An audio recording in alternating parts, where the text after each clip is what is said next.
Bonjour, amis chercheurs de bien-être, chers amis.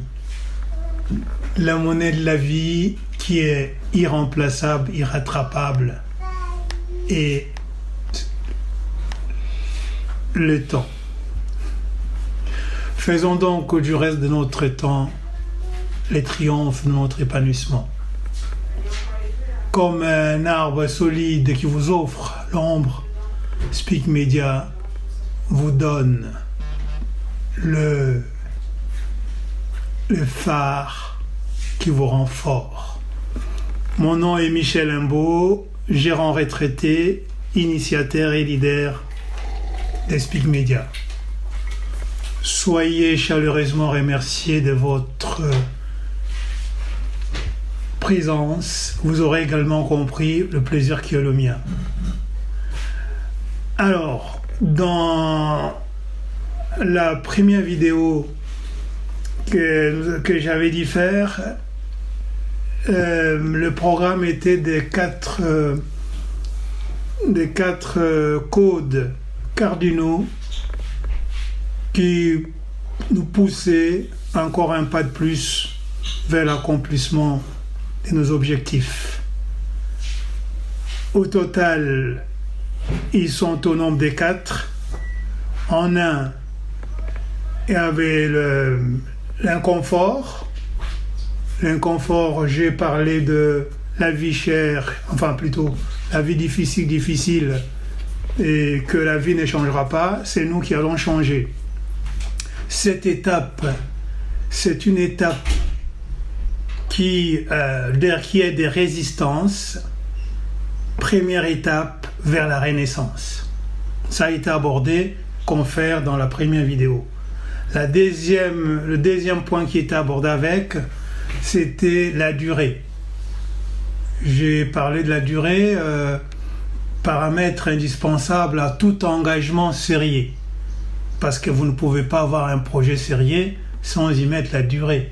Parce que c'est dans la durée qu'on fait des choses crédibles, des choses qui prennent, qui restent pour longtemps. Et les gens aiment du sérieux partout. Voilà, c'était ces deux points qui ont été traités dans la première vidéo. Qu'on fait donc cette vidéo-là concernant ces deux points. Et il reste des autres qu'on va aborder au jour d'aujourd'hui, qui sont les statuts sociaux et l'apprentissage. Je vais donc commencer par les statuts sociaux. Les statuts sociaux, qu'est-ce? C'est au jour d'aujourd'hui, on arrête notre vie. Ça veut dire qu'on met notre vie sur pause. On fait un bilan donc. On va dans notre compte en banque, on regarde ce qu'on y trouve, l'investissement que nous avions fait depuis toutes les années qui nous sépare jusqu'au séjour. Ça, c'en est. En deux, on fait aussi un bilan, notre bilan personnel. Ça veut dire en termes de croissance personnelle, qui on est devenu. Ce qui fait que partout où on passe, le reflet, l'image qu'on donne aux gens, comment les gens nous perçoivent dans la rue, quand on accompagne nos enfants, partout ailleurs où on va, c'est cette image-là, c'est ce reflet que la société nous colle, nous identifie. C'est ça l'identification sociale. Ce sont toutes les petites décisions prises depuis jusqu'à ces jours qui nous ont sculptés, qui nous ont fabriqués, qui nous ont construits, de qui nous sommes aujourd'hui aux yeux de tout notre entourage. Et un petit détail très important, une décision, figurez-vous, par jour. La moyenne des décisions que l'humain prend par jour est de 35 000 décisions. 35 000. Secondo, au-delà de décision, derrière, il y a toujours des choix. Choisir, c'est exclure. Donc nous avons, à chaque fois qu'on veut prendre une décision, un acte important, on réfléchit. Parce que ce que nous devenons, où nous sommes au jour d'aujourd'hui, c'est la suite de toutes les décisions ou tous nos choix que nous avons opérés dans notre passé. Voilà, c'est ça le statut social.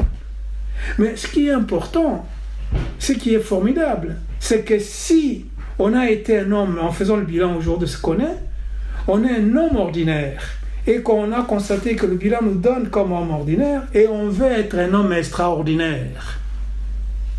Il suffit de prendre alors des bonnes décisions qui vont nous amener à augmenter notre échelle de valeur par rapport à la société, qui nous cotait à 1 en prenant des bonnes décisions, et la même société va nous coter à 5, à 7. On a toutes les solutions à notre arc. On peut devenir qui on veut être, à condition de savoir que, bonne ou mauvaise décision, nous sommes le responsable de tout ce que nous sommes devenus.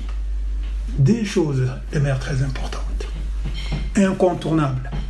Tous nos échecs, vous ne pouvez pas passer outre les échecs. Les échecs font partie intégrante. Ce sont ces échecs qui, une fois compris, nous changent, nous permettent de nous améliorer pour être encore meilleurs. La société n'est bonne ni mauvaise. Elle est bonne si on voudrait qu'elle soit bonne. Elle est mauvaise si nous voulons que nous soyons mauvaises. Ça, c'est la première des choses. Personne ne peut s'échapper des erreurs, à moins qu'on s'enferme, on devient sédentaire. Auquel cas, qui ne risque rien, il risque gros. C'est encore plus grave. Et un autre petit détail, qui ne prend pas une décision, vous faites l'autruche, mais sans que vous ne savez pas ipso facto. Vous avez pris une décision ne l'ayant pas prise. Ça va vous tomber dessus. Deuxième élément le plus important aussi, la responsabilité. Partout, on va dire non, c'est pas de notre faute, c'est la faute à tel ou tel, ce sont nos parents, ce sont nos amis, ainsi de suite. Non. Tout ce qui vous arrive aujourd'hui, quand on a mis notre vie sous pause, les comptes en banque, les montants qui s'y trouvent, nous, ce que nous sommes devenus socialement, notre croissance personnelle, c'est nous qui sommes responsables. Vous vous rendez compte? C'est déresponsabiliser, c'est ce qui fait qu'on reste, en fait, c'est la séparation de la frontière entre enfants et adultes, et responsables et non responsables.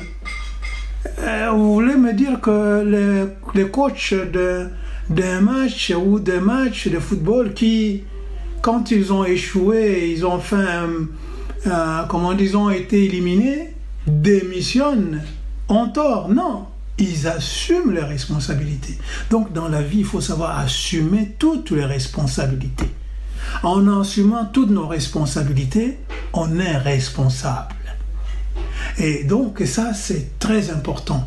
Donc notre vie, si on voudrait qu'elle soit, peu importe ce qu'on voudrait qu'elle soit, c'est nous qui la construisons. Personne d'autre. Et ceux qui disent que non, c'était le parent, c'était les autres. Mais à un moment donné, vous êtes devenu majeur. Dès l'instant qu'on est majeur, ces années que vous avez suivies à la dure, c'est ce que nous avons parlé dans les chapitres sur l'inconfort, les années de la formation, les années qui vous ont fait formater pour que vous deveniez aujourd'hui majeur. On n'est pas majeur comme ça.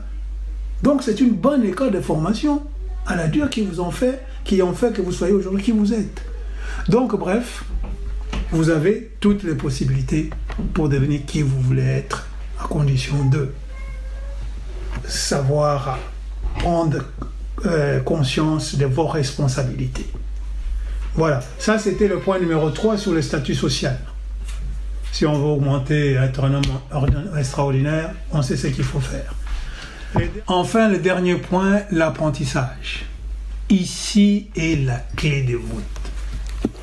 En fait, l'apprentissage, c'est quelque chose de vraiment très très important. Ici, vous voulez devenir directeur, vous allez le devenir. Vous voulez devenir pauvre, vous ne faites même pas d'effort, la pauvreté va vous embrasser. Vous voulez devenir président, avec l'apprentissage, c'est un outil merveilleux. En tant que jeune, vous êtes à la fleur de votre âge. Vous avez l'énergie nécessaire pour changer, apprendre à tour des bras. Et Il n'y a pas de limite. C'est les limites que vous avez, ce sont celles que vous vous fixez vous-même. Vous êtes libre d'aller où vous voulez. Vous êtes libre de changer. Quand vous apprenez des choses, à un moment donné, vous constatez que ces choses-là, elles ne vous conviennent pas. Allez, désapprenez ces choses. N'ayez pas tort, n'ayez pas peur. Même si, peu importe comment on les a apprises, on va apprendre à nouveau, les orienter un peu dans le sens de nouvel horizon qu'on a choisi, et vous allez voir, les choses vont s'ouvrir. Là, quand on est jeune, on n'a pas d'excuses, parce que l'apprentissage est un outil qui vous fabrique, qui essaye un peu de vous moduler, et vous avez le libre choix. Vous pouvez faire autant de formations que vous voulez. Donc, l'apprentissage, peu importe les erreurs que vous avez pu faire, les fautes et tout ça, vous changez de braquet, vous faites tout ce que... L'apprentissage est là pour vous permettre de vous rattraper, de vous remettre sur le bon rail, pour que vous puissiez encore grandir. Vous êtes vieux, enfin, d'un certain âge. Il est vrai que vous n'avez pas la jeunesse, mais vous avez la volonté. Il faut en avoir. Il faut savoir vous adapter. Et vous avez quelque chose vraiment en or. C'est de l'expérience. De l'expérience. Ça, c'est de l'or. Vous savez pourquoi est-ce qu'on bloque le porte aux jeunes avec l'air du poids? On leur oppose de l'expérience. Et vous, en tant que vieux, vous avez de l'expérience. Qu'est-ce qu'il vous faut avec cet or? Il vous faut prendre un temps de réfléchir, pas en surface, d'avoir une réflexion approfondie. Et à partir de là, voir un peu quelles sont parmi les choses des prédilections ou des choses qui sont ajoutées au fil des eaux. Vous avez beaucoup de kilomètres à votre compteur, voyez des choses qui vous tentent et des choses que vous aimiez bien. Dépoussiérer tout ça et donner un cheminement nouveau. À partir de ce moment-là, vous allez vivre une vie de rêve. Vous n'allez plus être comme tous les vieux qui restent compter les nombres. Il faut savoir une chose, et rien ne tombe du ciel, à ma connaissance, à part la pluie. N'attendez rien qui va vous tomber tout cuit, pardon, avec tout le respect. Donc, là où vous pouvez transformer votre vie en un chef-d'œuvre. Et vous avez cette opportunité-là, cette chance-là. Les jeunes vous envient. Et vous, n'ayant pas la force, vous avez beaucoup d'outils pour essayer de vous dépasser et essayer de revivre encore une deuxième vie qui serait véritablement une vie merveilleuse. La balle est dans votre corps. Alors, d'une façon générale, concernant l'apprentissage, elle est clé dans quel sens? Avec l'apprentissage, vous avez une occasion de vous rattraper. Vous n'avez pas de limite. Vous êtes libre comme l'air. À une condition de prendre des savoirs, d'avoir des connaissances. Et déjà, il y a un petit détail que je voulais préciser. Apprendre et assimiler. Il y a une petite nuance qui est la belle langue française. Ici, il est des choses, si elles vous paraissent importantes, au lieu de les apprendre tout simplement, apprendre quand même, c'est bien, mais les assimiler, c'est mieux. Assimiler la nuance, c'est à quel niveau? Quand on assimile, on a la chose dans la peau. C'est comme quand vous parlez à quelqu'un, il va dire, tiens, celui-là, c'est comme si c'est inné. C'est comme si il est bien. Il devient, quand on assume le chose, on devient radiateur, on devient magnétique et ça se voit.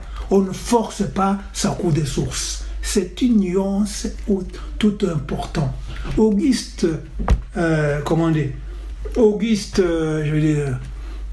il s'appelle encore? Il disait que les habitudes est une seconde nature. Qu'est-ce qu'il voulait dire?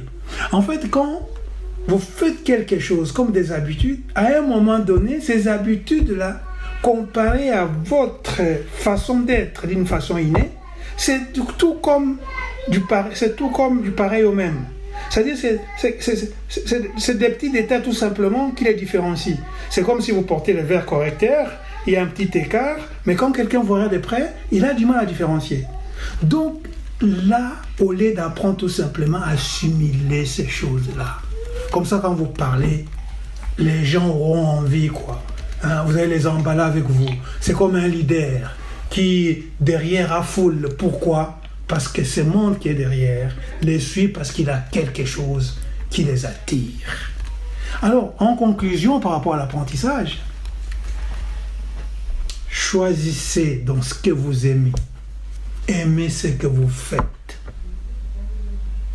Et surtout, aimez plus fort, encore plus fort, fort, de manière que les choses qui sont de l'ordre du secondaire, les choses que vous aimez moins plutôt, soient poussière.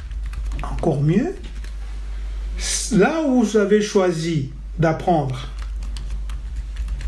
aimez ça de manière encore si forte que vos faiblesses, que ces choses que vous aimez si fort, paraissent or et vos faiblesses poussière. Ça veut dire votre force, votre amour, vos points forts deviennent plus forts, qu'à un moment donné, ça noie vos faiblesses. On ne voit plus les faiblesses, on ne voit que vos points forts. Je suis obligé de terminer par une citation de Confucius. Quand vous labourez, là je vais le paraphraser plutôt. Quand vous travaillez dans ce que vous aimez, vous ne travaillez pas en réalité. Vous allez faire comme si c'était un moment où vous passez sans travail. Mais en sus, vous avez une récolte qui vous tombe comme un cadeau quoi, qui vient du ciel. Vous n'allez pas sentir que vous travaillez. Voilà ce qu'il voulait insinuer. Je pense que voilà, j'ai terminé pour les quelques 10 points. Amis chercheurs de bien-être, n'oubliez pas que vos commentaires, vos abonnements, vos j'aime et surtout vos partages est une échelle que vous nous dressez pour monter au sommet. Notre vie en dépend. À vous tous. Merci et au prochain plan du match.